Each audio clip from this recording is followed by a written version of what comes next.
1945년 4월 어느 날 해리 트루만이 그의 어머니에게 쓴 편지의 서두입니다. 어머님, 제가 대통령을 뵙기 위하여 황급히 백악관으로 달려갔습니다. 내가 그곳에 도착했을 때에는 내가 발견한 것은 내가 대통령으로 그곳에 있었다는 사실입니다. 당시 그는 부통령이었고 대통령이었던 루즈벨트가 위급하다는 소식을 듣고 백악관에 달려갔으나 이미 대통령은 사망했고 그는 졸지에 대통령 권한을 승계받게 된 것입니다. 하루 사이에 이런 일이 일어난 것입니다. 인간의 상황은 오래 걸리지 않고 어떤 때는 하루 사이에 바꾸어지기도 하지요. 우리는 성경을 통하여 이런 경우를 많이 보게 됩니다. 모세는 초라한 목동으로 하루를 시작했으나 하나님의 부름을 받아 이스라엘 백성들을 출애굽시키는 민족의 지도자로 갑자기 세움을 받게 됩니다. 다윗은 어느 날 아버지의 명령으로 전쟁터에 나가 있는 형들에게 먹을 것과 입을 옷을 주려 갔다가 그날이 끝나기 전에 골리앗을 죽임으로 전쟁 영웅으로 추앙을 받게 됩니다. 베드로는 어느 날 갈릴리 바다에서 고기를 잡다가 그날 예수님을 만나 자기의 모든 그물과 배를 던져버리고 예수님에게 따라다니며 위대한 사람 낚는 엄으로 부름을 받게 됩니다. 우리는 오늘 본문을 통하여 하루 사이에 인생이 바뀌어지는 사람을 만나게 됩니다. 바로 나오미와 룻입니다. 이들은 이제 더 이상 고통 속에 있는 과부들이 아니었습니다. 이제는 더 이상 산산이 부서진 삶을 부둥지 않고 몸부림을 치는 여인들이 아닙니다. 새로운 희망과 소망의 인생으로 바꾸어지게 된 것입니다. 이런 슬픔과 고통이 축복의 삶으로 극대극의 전환이 있기 위해서는 도대체 어떻게 해야 되느냐? 이들에게 어떤 일이 일어났느냐? 먼저 그들에게 절대적으로 필요했던 것은 변화의 시도였습니다. 변화할 때에 이런 역사가 일어난다는 것입니다. 변화를 결단할 때에 이런 역사가 일어난다는 것입니다. 자, 그러면은 나오미와 룻을 통하여 도대체 어떤 면에서 변화되어서 획기적인 이런 삶의 방향이 바뀌어졌느냐? 첫째로 그들에게는 말의 변화가 일어났습니다. 우리는 1장에서 보았듯이 나오미는 고통과 슬픔뿐이었습니다. 그녀는 남편과 두 아들을 잃어버린 텅 빈 가정 때문에 슬퍼했고 상실로 인한 텅 빈 가슴 때문에 고통해했고 가진 것이 아무것도 없는 빈손의 공허함 때문에 가슴 아파했습니다. 그러니 자연히 그녀의 입에서는 절망의 소리, 한탄의 소리가 나오는 것은 당연할는지도 모릅니다. 우리는 이 1장 20절과 21절을 통해 이 사실을 발견하게 되지요. 20절을 보면은 그녀가 모압에서 돌아왔을 때 동리 아낙네들이 다 모여 나오미를 향하여 나오미가 돌아왔다고 소리를 칩니다. 그때 나오미는 아낙네들을 향하여 사랑스럽고 감미롭다는 의미의 자신의 이름 나오미를 고통과 쓰라름의 의미인 마라로 바꾸어 불러달라고 요청을 했습니다. 21절에는 모든 것을 다 잃어버리고 빈털터리가 되어 돌아온 후에는 전능하신 하나님의 징벌과 매맞음의 결과라는 고백도 합니다. 그의 입에서 나오는 말은 절망적이고 한탄의 말뿐이었습니다. 그녀의 인생에는 기쁨이나 즐거움이라는 단어는 이미 없어진 지 오래였습니다. 그런데 이제 그녀의 입에는 축복이라는 말이 튀어나오기를 시작합니다. 19절과 20절을 보면은 저녁 때에 룻이 준 보리삭 한 에바와 또 점심 때에 보아스가 준 떡의 일부분을 시어머니 앞에 내놓았을 때 나오미는 깜짝 놀라 룻에게 묻습니다. 오늘 어디서 주었고 어디서 일을 했냐? 너를 돌본 자에게 복이 있기를 원하노라. 상상할 수 없는 많은 이삭을 주어왔고 또 귀한 떡까지 얻어왔으니까 그가 너무나도 감격해서 그 입에서 축복을 빌어줍니다. 룻이 보아스라는 사람의 밭에서 일을 했다고 하니 나오미의 말, 그가 여호와께로부터 복받기를 원하노라. 19절과 20절에서 나오미의 입에서 복이라는 말이 2번이 나옵니다. 지금까지 고통과 빼앗음과 징계란 말만 그의 입에서 달고 다녔는데 이제 그의 입에는 복이란 말이 튀어나옵니다. 지금까지 가난과 고통과 징계의 하나님으로만 말을 하고 소개를 했는데 나오미 입에서는 축복의 하나님으로 소개를 했습니다. Blessing God, 축복의 하나님으로 소개했습니다. 고통과 고난과 절망의 상황 속에서 축복의 하나님으로 고백하는 입술로 변화될 때에 회복과 축복의 장이 그때부터 시작해서 열리게 된다는 사실을 우리는 발견하게 됩니다. 그래서 성경은 우리에게 끊임없이 말합니다. 어떤 경우에도 하나님을 회복과 축복의 하나님으로 믿고 고백하고 감사하고 찬양하라고 말입니다. 우리는 이 사실을 신약성경 2곳에서 찾을 수가 있습니다. 데살로니가전서 5장 18절 우리 모두가 잘 압니다. 범사에 감사하라, 이것이 그리스도 예수 안에서 너희를 향하신 하나님의 뜻이니라. 에베소서 5장 20절에는 범사에 우리 주 예수 그리스도로 말미암아 그리스도의 이름으로 항상 아버지 하나님께 감사하라. 이 2구절에서 끊임없이 우리에게 강조하고 있는 것은 우리의 삶의 모든 면에서 모든 일에 감사하라는 말입니다. 입술의 변화를 일으켜라 이 말입니다. 이는 성공할 때만 감사하는 것이 아니라 실패할 때도 감사하라는 말이며, 평안할 때에만 감사하는 것이 아니라 시험의 때에도 감사하라는 말이고, 얻을 때에만 감사할 것이 아니라 잃어버릴 때에도 감사하라는 말입니다. 이것이 성도들을 향한 하나님의 뜻, 곧 하나님의 명령이라는 것입니다. 그러면 우리가 인생의 실패와 어려움 속에서도 하나님을 향하여 감사와 찬송의 입술로 변화되어야 할 근거가 어디 있습니까? 그 이유가 어디 있습니까? 이게 중요합니다.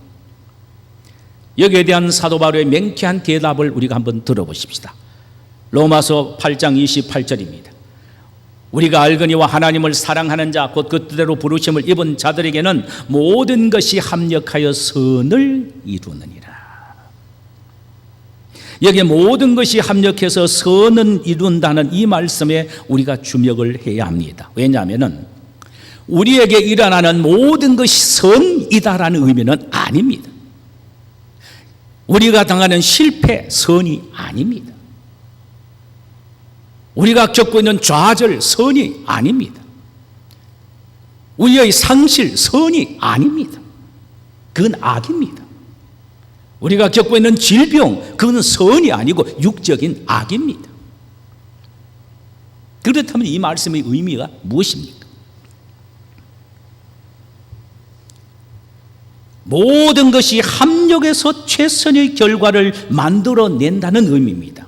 다시 말하면 하나님은 우리의 삶 속에 일어나는 모든 일, 성공이든 실패든 질병이든 상실이든 모든 것, 심지어 가장 비극적인 상황까지도 다루셔서 궁극적으로는 우리에게 가장 유익되고 최선의 것으로 바꾸어 주신다는 말씀입니다. 할렐루야! 이게 하나님의 마음입니다.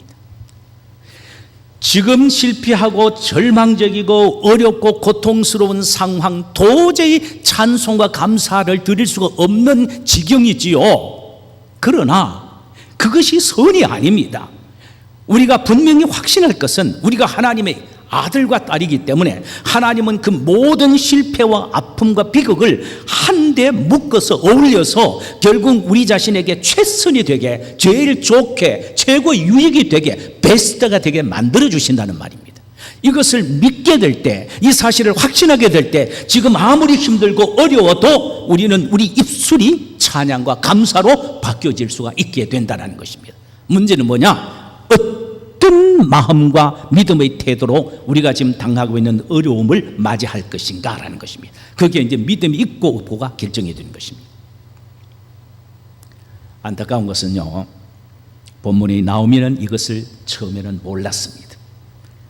그래서 그가 상실하고 잃어버렸을 때에 괴롭히시는 하나님, 다 빼앗아가 버리신 하나님, 징계하시는 하나님이라는 한탄의 소리만 했습니다. 그러나 이제 보리 한 에바와 떡을 보고서 하나님은 이 가운데서 은혜를 베푸시고 복을 주시구나라고 생각하여 축복의 하나님이라고 고백하고 찬송하고 있다는 사실입니다. 늦게라도 감사와 찬송을 회복하는 입술이 되었으니 얼마나 다행입니까? 여기서 하나님의 축복의 역사는 시작되기 때문입니다.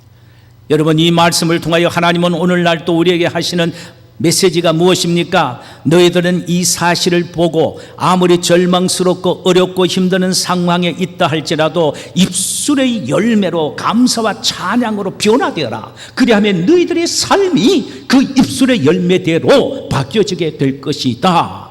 지독한 모진 슬픔 속에서도 우리가 입술로 하나님을 찬양하고 감사하는 변화만 있게 되면은 우리의 삶은 축복의 동산으로 발걸음이 옮겨지게 된다라는 말씀입니다. 할렐루야. 두 번째로 이들에게는 마음의 변화가 일어났습니다. 20절에서 22절을 보십시다. 나오미가 자기 며느리에게 이르되 그가 여호와께로부터 복받기를 원하노라. 그가 살아있는 자와 죽은 자에게 은혜 베푸기를 그치지 아니하도다 하고, 나오미가 또 그에게 이르되 그 사람은 우리와 가까우니 우리 기업을 물을 자 중의 하나이니다 하더나, 모압 여인 루시 이르되 그가 내게 또 이르기를 내 추수를 다 마치기까지 너는 내 소년들에게 가까이 있으라 하더이다 하니, 나오미가 며느리 루세게 이르되 내 딸아, 너는 그의 소녀들과 함께 나가고 다른 밭에서 사람을 만나지 아니한 것이 좋으니라 하니라. 지금까지 희망도 소망도 없었던 나오미와 루시, 이 구절에서 마음의 변화가 일어나 절망에서 소망으로, 좌절에서 용기를 갖게 되는 모습을 보게 됩니다. 우리의 무엇보다도 중요한 것은 마음의 회복입니다. 마음이 변화되어 새롭게 내버려 말미암아 그때 비로소 하나님이 선하시고 기뻐하시고 온전하신 뜻을 분별할 수가 있는 것입니다. 여러분, 마음이 무너지면 다 무너집니다. 나오미와 룻은 처절하게 무너졌던 마음이 다시 회복되는 모습을 보여주고 있습니다. 마음이 회복될 때 희망과 용기가 생긴 것입니다. 그러면 어떻게 해서 이들의 마음이 절망에서 용기와 소망의 마음으로 바뀌어졌습니까? 마음이 새롭게 되니까 이런 희망적인 결단과 각오를 갖게 된다는 말씀입니다. 자, 세 가지 이유 때문입니다. 잘 한번 들어보세요. 하나는 보아스를 보았기 때문입니다. 보아스 때문입니다. 보아스를 보기 전에는 그들에게는 희망과 소망이 없었습니다. 마음은 처절하게 무너졌습니다. 어느 하나 누가 그들을 도와주고 돌볼 존재가 없는 것으로 여겨졌습니다. 그래서 그들의 삶은 죽는 것보다도 힘들 줄로 처참했을 것입니다. 그러나 보아스가 나타난 그 순간, 보아스를 만난 순간, 보아스를 본 순간 그들의 마음은 완전히 달라졌습니다. 희망이 생겼습니다. 용기가 생겼단 말입니다.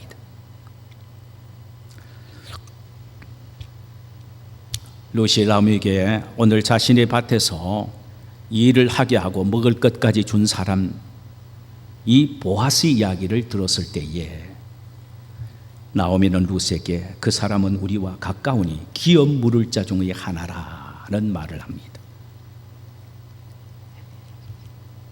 자, 이 나오미의 가슴 속에는요, 생명이 약동하기 시작합니다. 이 말을 한번 가만히 묵상해 보세요. 아무도 없는 줄 알았는데 그 사람은 우리와 가까우니 기업 물을 자 중의 하나다. 여기에 가깝다란 말은요, 아주 친한 친척을 의미합니다. 그런데 어떤 친척이냐 하면은 기업을 물을 친척이라는 말입니다. 기업 물을 친척, 가까운 친척인데 우리의 기업을 물어줄 친척이라는 것입니다. 기업을 물은다라는 이 단어는 히브리 말로는 고엘입니다. 이 단어가 앞으로 굉장히 많이 나오게 될 것입니다. 알 필요가 있고 기억해 둘 필요가 있습니다. 고엘. 영어로는 kinsman redeemer 이렇게 번역이 되어 있습니다. kinsman redeemer, 친족 구원자입니다. 친족 가운데에 우리 가정의 문제를 해결해주고 어려운 상황에서 우리를 건져줄 친족이라는 것입니다. 그래서 kinsman redeemer. 여기 기업 물을 자에 대해서는 구약 율법에서 두 군데 명쾌하게 설명을 해주고 있습니다. 한번 들어보세요. 한 곳은 레위기서 25장 25절입니다. 만일 내 형제가 가난하여 그의 기업 중에서 얼마를 팔았으면 그에게 가까운 기업 물을 자가 와서 그의 형제가 판 것을 물을 것이요 그랬습니다. 형제가 가난하여 땅을 팔았다면 좀 부유한 형제가 와서 그 가난한 형제를 위하여 팔아버린 땅을 자기의 돈을 두고 다시 사서 그 형제에게 돌려주는 것, 이게 율법의 규정입니다. 만약에 돌려줄 형제가 없다면은, 사서 돌려줄 형제가 없다면은 회년까지 70년 후에 산 사람이 그대로 돌려줘야 합니다. 70년 후에. 얼마나 오랫동안 기다려야 합니까? 그러나 만약에 킨즈맨 리디머가 있다면은요, 하루 사이에 끝나는 것입니다. 이렇게 하라는 것이 율법입니다. 이것이 바로 기업 물을 자입니다. 또 한 곳은요, 신명기시 25장 5절과 6절입니다. 형제들이 함께 사는데 그중 하나가 죽고 아들이 없거든 그 죽은 자의 아내는 나가서 타인에게 시집가지 말 것이요, 그의 남편의 형제가 그에게로 들어가서 그를 맞이하여 아내로 삼아 그의 남편의 형제된 의무를 그에게 다 행할 것이요, 그 여인이 낳은 첫 아들이 죽은 형제의 이름을 잊게 하여 그 이름이 이스라엘 중에서 끊어지지 않게 할 것이요, 형제 가운데 만약에 형님이 자식이 없이 형수만 놓고 세상을 떠났다면 동생이 그 형수와 결혼을 해서 자식을 낳아 첫 아들을 형의 이름으로 상속시켜 주어라는 것입니다. 이게 기업 물을 자입니다. 그러니까 기업 물을 자란 형제의 잃어버린 재산을 다시 회복시켜 줄 뿐만 아니라 형제의 자식까지 낳아 대를 잇게 해주는 사람입니다. 나오미의 가정에 재산을 회복하고 후손까지 잇게 해줄 가장 적합한 인물이 지금 나타났습니다. 그것이 바로 보아스입니다. 보아스를 본 것만 하더라도 나오미와 룻은 가슴이 흥분이 되었습니다. 희망이 있지 않습니까?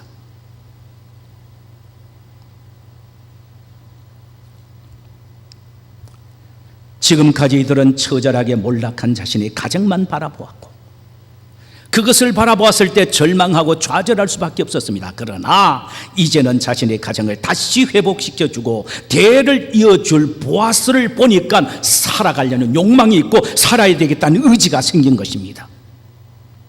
그런 면에서 보면 잃어버린 것을 다시 회복시켜주고 상속자를 있게 해주는 보아스라는 그 존재 자체는 이들로 하여금 살게 하는 욕망을 불러일으키게 만들고, 이 보아스를 만날 때는 이들의 삶은, 이들의 마음은 새로운 마음과 새로운 삶의 비전이 생겼을 것입니다.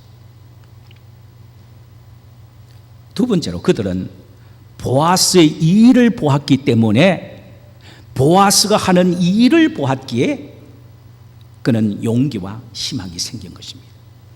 보아스는 자기 밭에서 일하는 다른 모든 여인들보다 룻을 특별히 대우했습니다. 남자 일꾼들이 길러온 물을 마음껏 마시게 했고 점심때는 자신의 상에 차려진 떡과 초를 마음껏 먹게 했습니다. 남자 일꾼들에게는 룻을 희롱하거나 책망하지 말라고 엄명을 내렸고 더 놀라운 것은 일꾼들에게 일부러 곡식 다발에서 조금씩 뽑아내버려 룻으로 하여금 배가 편안하게 죽을 수 있도록 만들어 주었다는 것입니다. 그리고 다른 사람과는 구별하여 친절함과 관대함으로 룻에게 대했습니다. 보아스의 이 행동을 보고 룻과 나오미는 어떤 마음을 가졌습니까? 참으로 죽지 않고 살기를 잘했구나. 참으로 모압에 거기에 있는 것보다 빈털터리가 되어서도 올라오기를 잘했구나. 마음속에 살려는 욕망과 의욕이 생기는 것입니다. 보아스의 한 일을 보았기 때문입니다. 또 하나는 보아스의 한 말을 믿고 신뢰했기 때문에 그들은 용기와 희망이 생긴 것입니다. 21절에 보면은 모압 여인 룻이 이르되 그가 내게 또 이르기를 내 추수를 다 마치기까지 너는 내 소년들에게 가까이 있으라 하더이다 하니, 이 말은 룻이 보아스가 자신에게 한 말을 그대로 나오미에게 전하는 내용입니다. 보아스는 룻에게 말합니다. 하루 이틀만 내 밭에서 일하지 말고 추수가 다 마칠 때까지 내 밭의 소년들의 보호를 받으며 내 밭에서 이삭을 주우라고 허락한 것입니다. 보통 보리 추수와 밀 추수가 이어지는데 이 두 추수를 마치는 데는 석 달이 걸립니다. 그렇다면 룻은 석 달 동안 풍성한 이삭을 주워 놓으면 겨울 내내 있어도 먹고 살 걱정은 하나도 없는 것입니다. 이것은 얼마나 큰 축복이고 감격스러운 일이겠습니까? 보아스의 이 말, 다른 밭에 절대로 가지 말라, 여기서 있으라, 내 일꾼들이 너를 보호할 것이다. 야, 이 말 때문에 얼마나 룻과 나오미가 감격했고 기뻐했고 소망 그리고 용기와 희망이 생겼겠습니까?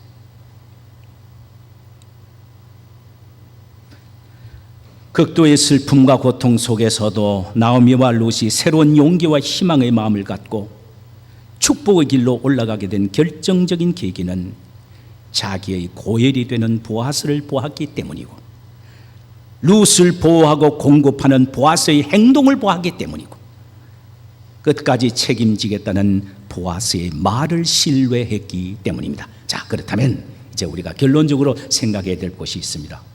우리가 여기서 발견해야 될 중요한 진리입니다. 나오미와 룻에게 용기와 희망을 준 사람이 보아스였다면 오늘날 도대체 우리에게 희망과 용기를 줄 우리의 보아스는 누구입니까? 좌절과 절망 속에 허우적거리며 죽기만을 오히려 기다리고 있었던 나오미와 룻에게 희망과 용기와 살 욕심까지 주게 만드는 이 보아스가 오늘날 우리에게 누구입니까? 좌절과 절망 속에 낙심하고 있는 우리에게 희망과 소망을 주어 다시 일으켜 세워줄 보아스가 누구냐 이 말입니다. 말할 것 없이 우리 구주 예수 그리스도이십니다. 그분은 우리의 고엘이 되십니다. 그분은 우리의 기업을 물러줄 자이십니다. 나오미와 룻에게 친족이며 기업 물을 자는 보아스였습니다. 예수님은 우리의 기업을 물을 보아스가 되십니다. 그렇습니다. 그분은 죄의 노예되었던 우리를 당신의 피로 사서서 자유자가 되게 하셨고, 그분은 우리의 죄를 담당하기 위하여 십자가에 피 흘려 죽으심으로 말미암아 그 죽음을 통하여 죄의 값을 지불하심으로 우리의 모든 죄를 몽땅 다 청산해 주셨습니다. 나오미와 룻이 기업 물을 자인 보아스를 만난 그 자체, 그를 본 그 자체가 희망과 용기가 되었다면, 우리는 우리의 기업 물을 자인 우리의 고엘 되신 예수 그리스도를 만나기만 해도, 그분을 보기만 해도 우리는 희망과 용기와 기쁨과 즐거움이 충만해지게 될 줄 믿습니다. 그러므로 사랑하는 여러분, 인생의 고통과 슬픔이 나를 짓눌 때에도 고개를 들어 주님을 쳐다보아야 합니다. 주님 한 분만으로 나는 만족합니다라는 고백을 하며 주님을 의지해야 합니다. 그때 우리는 우리의 고엘이 되시는 주님으로부터 새로운 용기와 희망과 승리의 은혜를 누리게 될 줄 믿습니다. 찬송가 85장에 보면은 구주를 생각만 하여도 이렇게 좋거든 그 얼굴 뵐 때야 얼마나 좋으랴.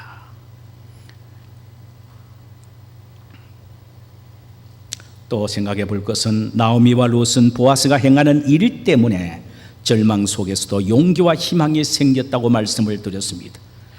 우리도 예수님이 우리를 위하여 이루어 놓으신 일들을 생각하면은 그 어떤 고통과 실패 속에서도 용기와 희망을 얻을 수가 있다는 말입니다. 보아스가 나오미의 가정의 모든 것을 다시 회복시켜 주었고 혈통까지 이어 주었듯이 예수님은 우리의 모든 것을 회복해 주셨습니다. 이를테면 가장 중요한 잃어버렸던 형상을 다시 되찾게 해 주셨습니다. 원래 인간은 하나님의 형상대로 거룩함과 의로움과 참된 지식을 갖고 지음을 받았습니다. 그러나 죄를 지어 타락함으로 그 모든 하나님의 형상을 하루아침에 다 잃어버리고 말았습니다. 그 결과 거룩해야 될 우리가 금수처럼 되어버렸고, 의를 행하며 살아야 할 우리가 죄를 물 마시듯 하며 살게 되었고, 하나님의 지식을 가져야 할 우리가 속되고 죄된 지식을 가지고 우상을 섬기는 삶을 살게 되고 말았습니다. 그러나 예수 그리스도께서 우리가 잃어버렸던 모든 형상을 다시 회복시켜 주셨습니다. 할렐루야. 그것만 아닙니다. 우리에게 성령을 주셨고 성령 안에서 하늘나라의 영광스러운 보화인 의와 평강과 희락까지 주셨습니다. 그러므로 예수를 믿는 하나님의 자녀들은 그 마음속에 천국을 소유하고 있기 때문에 어떤 경우에도 의와 평강과 희락이 있게 마련입니다. 이것은 하나님께서 우리에게, 주님께서 우리에게 주시는 아름다운 선물입니다. 뿐만 아닙니다. 우리 인생에 살아가는 모든 것까지도 공급해 주십니다. 룻과 나오미에게 모든 것을 공급해 줬던 보아스처럼 그는 게임도 안 될 정도로 우리 주님께서 우리의 인생에 필요한 모든 것을 마음껏 공급해 주시는데, 로마서 8장 32절에서 이렇게 이 사실을 기록하고 있습니다. 자기 아들을 아끼지 아니하시고 우리 모든 사람을 위하여 내주시니가 어찌 그 아들과 함께 우리에게 모든 것을 은사로 선물로 주시지 않겠느냐. 하나님은 우리를 위하여 당신이 하나뿐인 예수님까지 주셨다란 말입니다. 예수까지 주신 하나님이 왜 우리 인생에 필요한 예수보다 덜 귀중한 모든 것을 주시지 않겠느냐. 반드시 주신다란 말씀입니다. 우리의 고엘이 되시고 우리의 기업을 물을 자가 되시는 예수 그리스도는 우리 인생에 필요한 모든 것을 공급해 주십니다. 할렐루야. 그러므로 우리는 그 예수 그리스도를 만나기 위해 노력해야 되고, 그 예수 그리스도를 보기를 원해야 되고, 그 예수 그리스도께서 하신 일을 묵상하기를 원해야 합니다.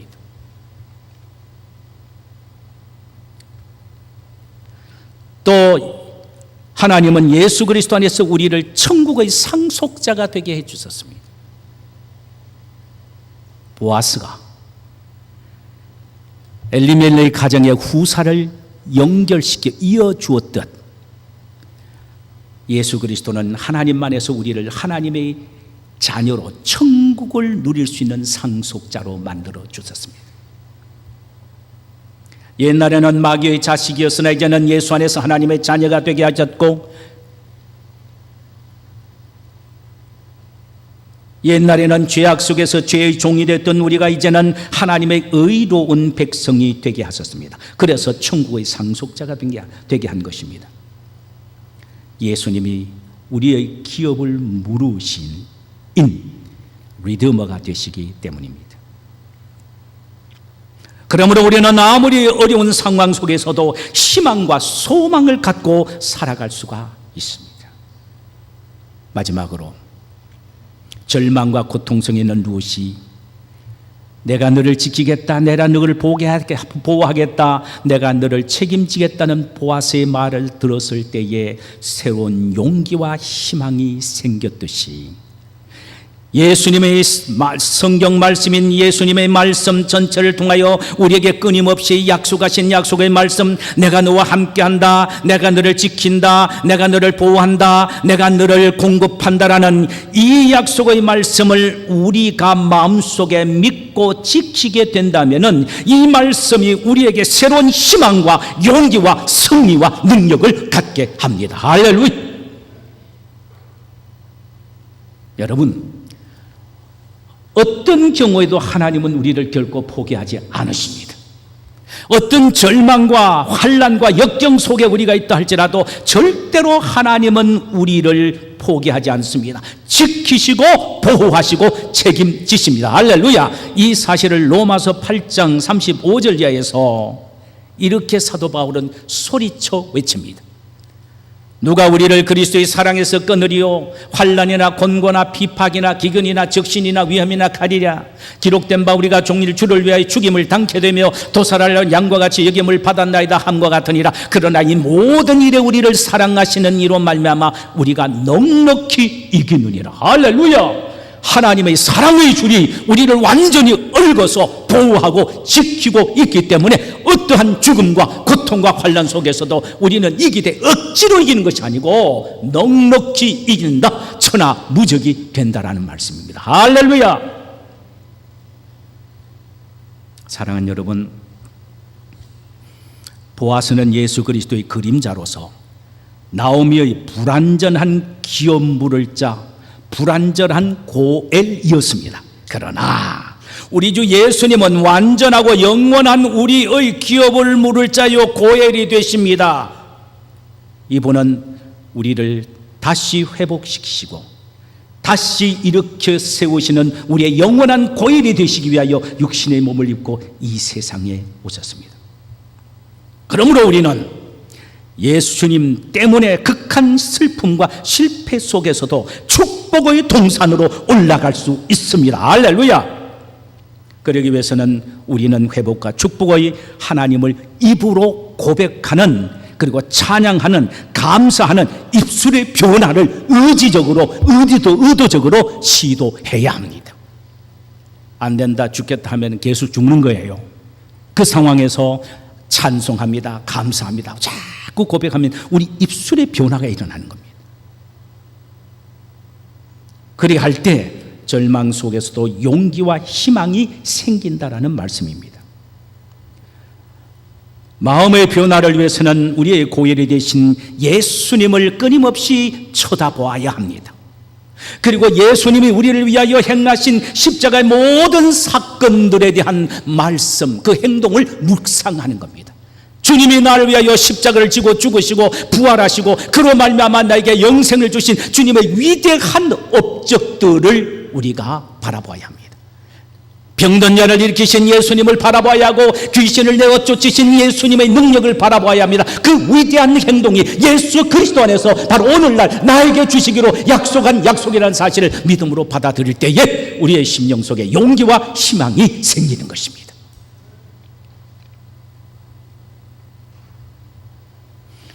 마지막으로 우리는 주님이 하신 약속의 말씀을 놓치지 말아야 합니다. 룻이, 나오미가 보아스의 약속한 그 말을 붙잡고 희망과 소망을 가졌다면 성경 전체를 통하여 우리에게 약속하신 이 모든 이런 신구약의 약속의 말씀이 우리 손에 들려져 있는 한은 우리는 이 약속의 말씀을 믿고 고백하고 확신할 때에 우리의 심령에는 믿음의 용기와 희망과 소망이 넘치게 될 줄 믿습니다. 그 결과 우리는 종국적으로는 모진 슬픔에서 박차고 일어나 축복의 동산에 우뚝 서게 될 것입니다. 이런 축복이 우리 모두에게 있기를 주님의 이름으로 축원합니다.